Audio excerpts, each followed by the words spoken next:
आत्ताच NCRBने जाहीर केलेल्या रिपोर्टमध्ये असं दिसून येतं आहे की भारतात दरवर्षी 30,000पेक्षा जास्त रेप केसेस, प्रत्येक महिन्याला 2,500पेक्षा जास्त रेप केसेस, प्रत्येक दिवसाला 80 ते 90 रेप केसेस.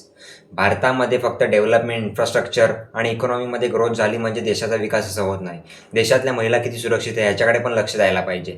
देशातील महिला जर सुरक्षित नसतील तर देशाचा फायदा काय? भारत सरकारने याच्याकडे पण लक्ष द्यायला पाहिजे. BJP आता जवळजवळ 12-13 वर्ष झाली काय केलं महिलांसाठी रूल? ह्याच्याकडे पण भारतीय सरकारने लक्ष द्यायला पाहिजे.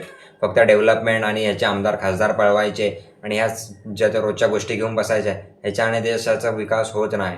बाकीच्या देशामध्ये इकॉनॉमिक ग्रोथ त्यांची कमी आहे, परंतु ते सुद्धा देश खुश आहेत. त्यांच्यामध्ये हे रेप केसेस कमी आहेत आणि आपल्या देशामध्ये इकॉनॉमीमध्ये पण एवढा पुढे असून, प्रत्येक गोष्टी पुढे असून, इन्फ्रास्ट्रक्चरमध्ये पण आता एवढा पुढे जाते, तरी पण महिलांची सुरक्षा नाही.